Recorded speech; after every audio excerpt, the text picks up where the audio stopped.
Welcome to Revelation Church Online. We pray you'll be blessed and encouraged by today's message. Feel free to hit the red subscribe button and bell icon in the lower right-hand side of your screen to get the latest videos as soon as they're released. Now here's today's word.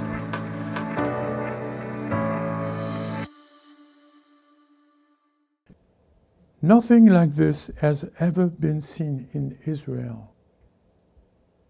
Okay, so we're going to study that this morning. Let me find... The message is a message very, very simple. How many believe the Bible is very simple? You believe that? If you want to receive a miracle of God, it's so simple that you need to hire a PhD in religion to destroy it. It's as simple as that. It's as simple as that. Look, we're going to see it. Jesus does beautiful miracles, and then all of a sudden comes the Pharisees, which represent the religious people, in order for them to be, no, he's not doing that, according to God's will. They invent all sorts of things. But us, we cannot do that. We are looking at the simplest form of the gospel. So, nothing like this has ever been seen in Israel. And then if it is seen in Israel, it has not been seen like that in Samaria. And if it has not been seen in Samaria, it's not being seen in the rest of the world. Okay? Which we are in the United States here, and we haven't never seen things like that. Amen? So turn with me to the book of Matthew, chapter 9, verse 27. And if you don't have your Bible, it's totally fine because it's written right there. Amen? As Jesus went on from there, two blind men followed him, crying out, "Have mercy on us, son of David." So you see, they didn't go to the doctor first, and in order to be healed, and there's nothing wrong by doing that. But they were looking for the miracle of God. Amen? So they followed him. When he entered the house, the blind man came up to him, and Jesus said to them, now, how is it possible that the blind man find him in the house? Have you thought about that? So they came up to him, they find him. And look what Jesus said. Do you believe that the doctor is able to do this? No. Do you believe that I am? Oh, no. See, here we go. See, this is the sin of Jesus. He needs to humble himself. You see, a servant of God needs to be walking in humility. Really? Do you believe I'm able to do this, me, Jesus? And they said to him, thank God for them. Yes, Lord. Look how simple that is. Then he touched their eyes, saying, "It shall be done according to my faith." Was it his faith? Look, it shall be done according to your faith. So a simple healing from blindness, mind you, simple healing, isn't it? Will be done according to your faith. What? What are you talking about? One more time, they go to him, they follow him, they know Jesus is coming to town. They follow him, they say, are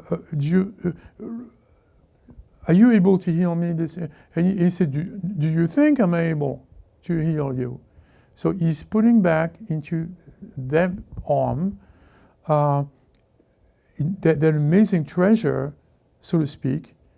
And then he touched. There's a touch of God. You need to understand, I know you do understand. There's a touch of God. That is, the faith doesn't touch you. The faith doesn't heal you, per se. But you understand what I mean. The touch of God touches you. What is the touch of God? The touch of God is the grace of God. What is the grace of God? The truth of God. What is the truth of God? The promise of God. What is the promise of God? The Holy Spirit of God. Oh my God, I never heard anything like that. I never seen anything like that in Israel. You see? Yes, he could have go to the doctor. They could have had a surgery. And I'm not saying the doctor doesn't do his best or his very best. But, everybody goes to Sloan or to whatever doctor, and then this is how we do it today. Really? This is how you do it today? I know a lot of people that walk blind. And look what the Lord Jesus Christ said. He said, look what he did. He touched their eyes. Wow. One simple touch done by the Holy Spirit, so to speak, heals the eyes. And then look what he says over there. It shall be done according to your faith. What was the faith? What was the faith? The faith was to have the guts to find Jesus and to ask him to reach out his hands and to put it on the blind eyes. This is what the faith is important. You see, those men, they were walking up to Jesus and they had the faith of who he was. They didn't go, you think you are? I put your hand there. Oh, you think you're going to receive like that? You're insulting God by doing that. No, you need to humble yourself. A lot of people in the ministry, they think you're on the same level as someone else. But, why don't you ask God see if you're on the same level? He's going to tell you if you're on the same level as him or her. He's going to tell you.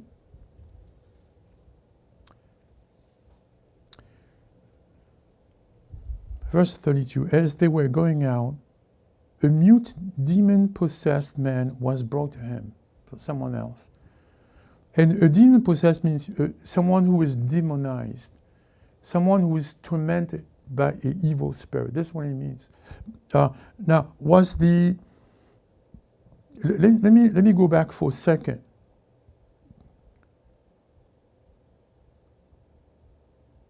The blind man came up to him, to Jesus, right? And he said to them, he said, do you believe that I'm able to do this? And they say, yes, Lord, right? Now, who caused the disease of the eyes? Who? So one was demon-possessed, which, by the way, he was demonized. But here we have another angle. And it looks like the disease of the eyes is performed by whom? Huh? Yes. Here, a demon of blindness was causing the blindness of the man. You see it? And then, let me go back over there. And here, there was a mute, demonized man who was brought to him. Now, what's the difference between the blind man, M-E-N, the two of them, and this man? What's the difference? None. And we can do a study one day. I have a very long study, incomplicated study. Then when the Lord touches you, it's not because it is written, He heal your eyes, then a demon is not behind it. And then you hear, that one was possessed. The other one wasn't. So, but we're gonna find a way to do a study on that. It's very long. After the demon was cast out. Excuse me? What was cast out? The demon was cast out. The mute man spoke. And I believe his ears got open because you're not mute. Let's say when you are mute, because your ears are blocked. That's the reason. Or if you cannot see, it's not a disease of the eyes. Who is causing the disease of the body? Satan does. Today is like, oh my God, all right, get out of Revelation Church quick. They're so simple, those people. They believe in anything.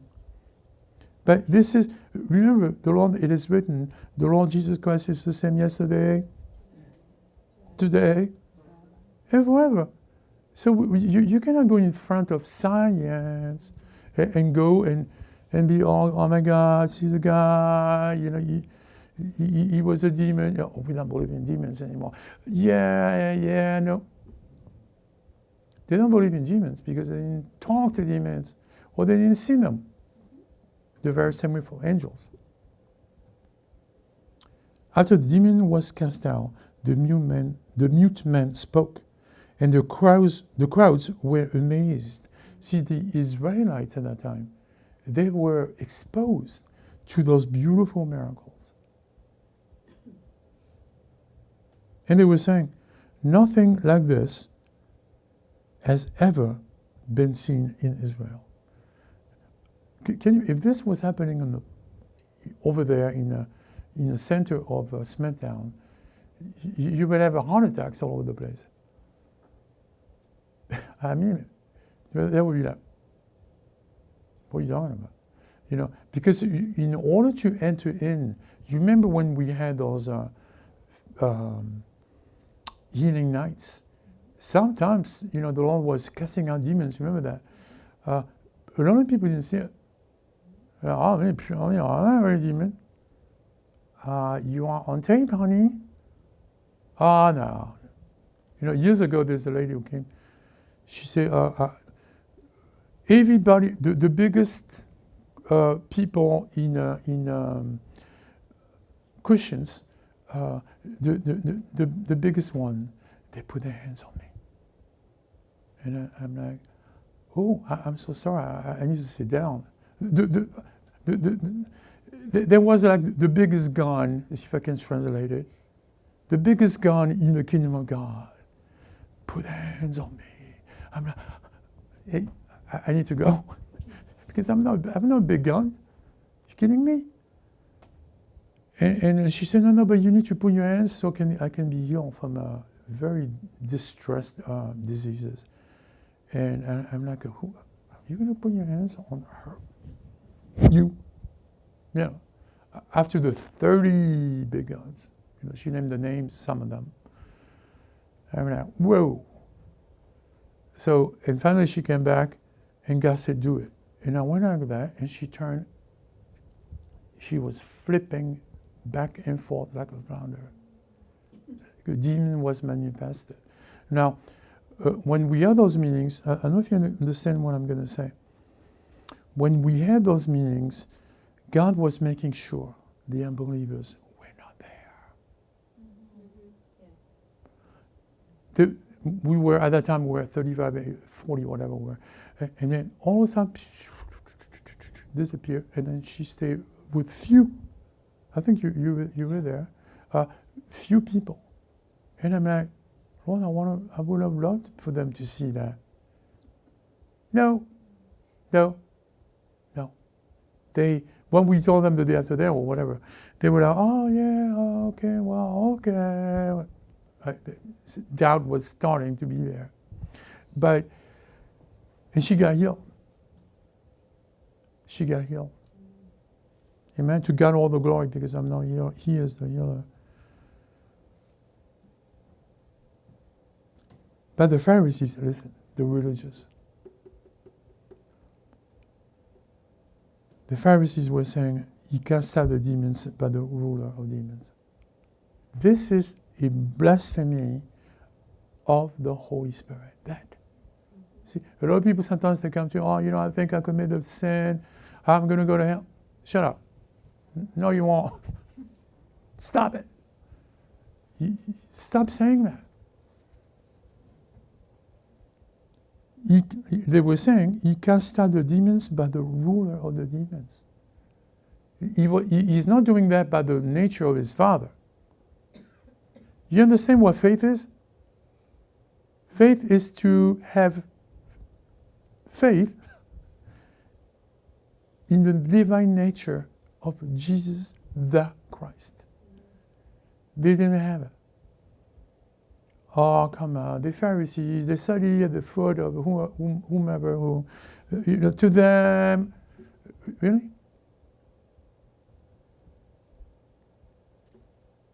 Jesus was going through all the cities and villages, teaching in the synagogue. So Jesus Christ was a teacher,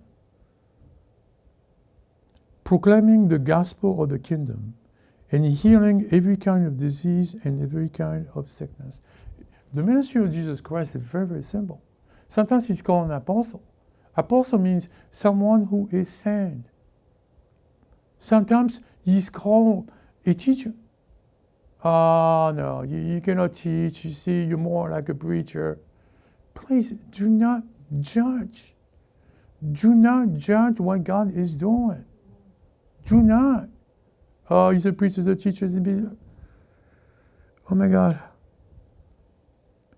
Jesus Christ, he said it. As I hear, I speak.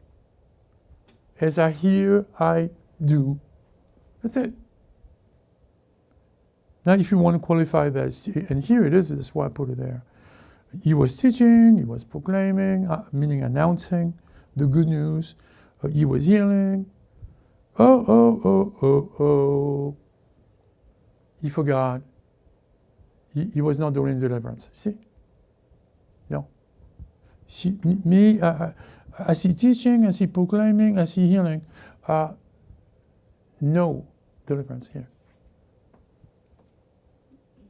You see how we reason sometimes? We go over there, see, it is written there. And you take a verse out of context. Don't do that. I'm not saying to you guys. The very same one who was teaching is the very same one who was proclaiming. The very same one who was announcing the gospel is the very same one who is healing. And the very same one who is healing is the one who is performing deliverance. Someone asked one day, is your brother, is he doing deliverance? I'm like, excuse me?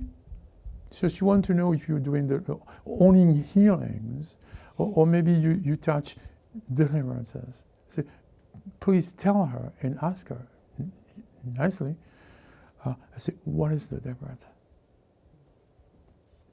When you deliver someone from a disease, you deliver that person from the evil spirit behind it.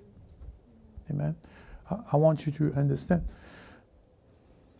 Seeing the people, and this is the heart of Jesus the way he is, he felt compassion for them because they were distressed and dispirited like a sheep without a shepherd. Have you seen a sheep without a shepherd? Sometimes you see them on TV. They wander around. They go, and all of a sudden, all of us, we have been given a shepherd. What is the name of the shepherd we have been given? Jesus. Okay, now, is Jesus Christ, is he operating by himself? Is he like, oh, it's all about me, forget about you, whoever you are? Is he doing that? No, he's not. Then he's calling now a human shepherd, so to speak. And he assigned that shepherd sheeps. Right? They all come, to be taught. Now, if that shepherd is not faithful, can someone tell me what will happen to him at the end? He's going to go before God. Huh? He's going to go before God for his actions. Yes, he has to be. So a shepherd is responsible for the sheep. Oh, no, they are not. Yes, they are. Because the Lord Jesus has many, how do we say, shepherd? Yeah, let's see my hands representing that. Yes, this, that one. And then he has Assembly of God here. Here he has life, whatever. Here the Word. Here the Faith Lutheran. So he has all those thousands of people. But they all have a shepherd. Hello? I don't know if you understand that. And that's the reason why when I saw, I'm like, oh, Lord, why don't you use me to go over there? I'm going to go over there, but please. No, he said, no. What do you mean no? Say, no, I want you to be used here. So, I'm like, okay, help me to be faithful.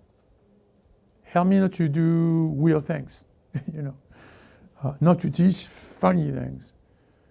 And this is how the Lord operates. I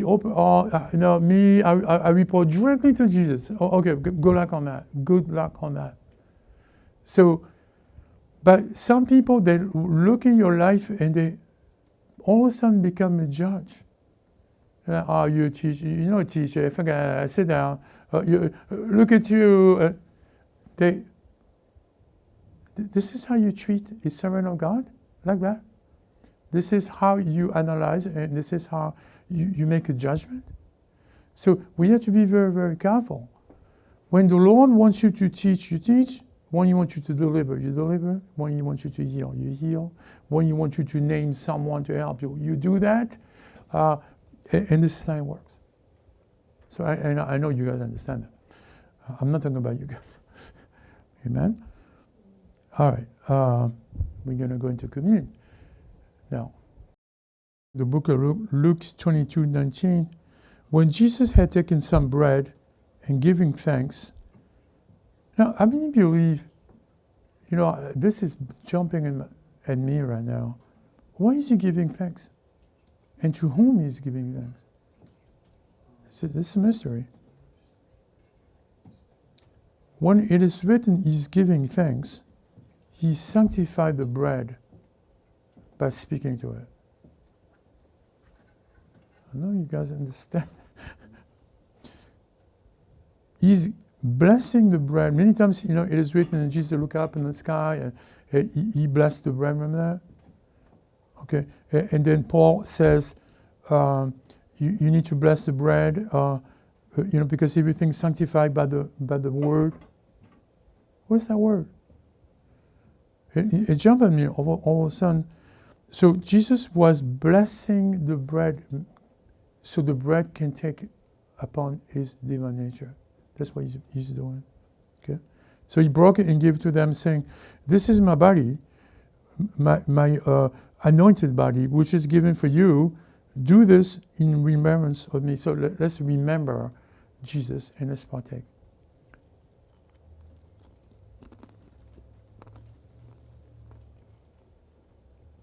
Those watching by means of the internet, with COVID or not, by the way, I'm encouraging you this morning to do the same. Do that, because the COVID cannot stay there. Can't. Oh yeah, but my doctor told me, forget about your doctor. Just do what I'm telling you to do, which is what Jesus had told us to do. So this is my anointed body. When it becomes one with yours, kiss goodbye, COVID.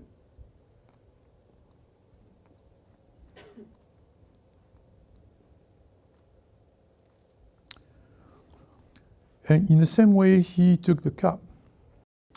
And after they had eaten, saying, "This cup, which is poured out for you, is the new covenant in my blood." So that is the anointed blood of Christ Jesus. It's part of His divine nature. Okay? So let's partake together.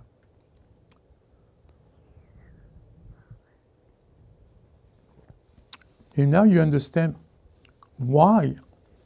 Oh, thank you. Jesus is saying to remember. Why are we remembering? Why is it important? Because God wants us to understand then we are saved by the grace. Remember that we talked about 2 weeks ago. We are saved by the grace of Jesus. What is the grace of Jesus? That's the reason why we remember. Because sometimes us human, all of us, we have this short memory sometimes. The battle, you see, the battle is right there, you're right. But it's that constant. It goes between one and the other, between the truth and between the negative, between the what God has revealed and the way you were born with. Oh, me, I was born like that. My grandmother died of this. My grandfather. You are there. So you need to go, boom.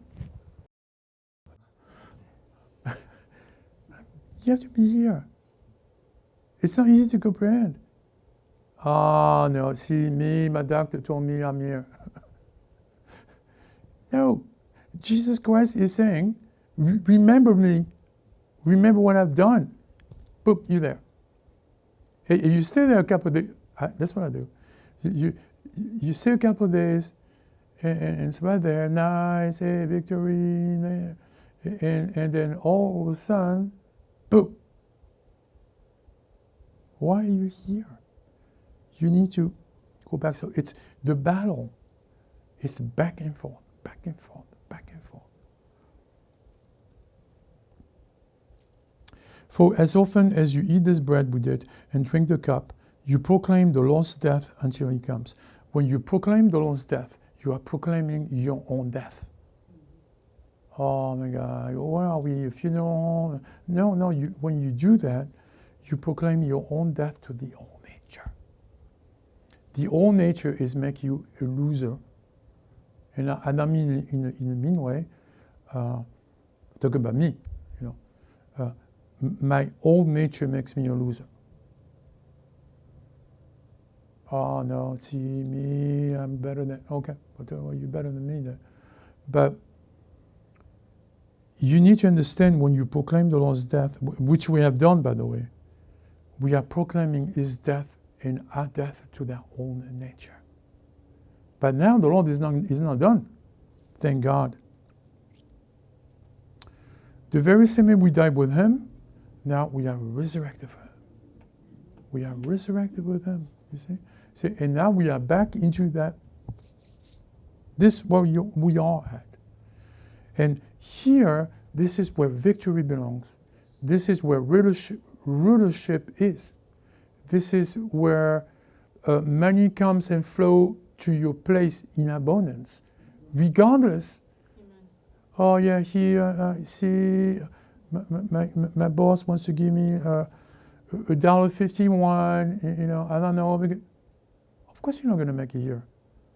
Why are you staying here? You need to be going by faith into what God has prepared for you here. Well, I don't know if I can sleep the full night. You see me, that's the way I am. You need to go here. Therefore, whoever eats the bread and drinks the cup of the Lord in an unworthy manner. Whoa. I hope you guys don't do that. I know you don't. But shall be guilty of the body and the blood of the Lord. Now, he's talking about here disrespecting God. Number one, disrespecting what Jesus has done. Number three, respecting the shepherd of God.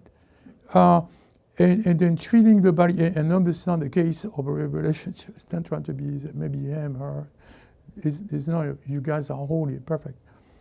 But there are some people, they don't get it.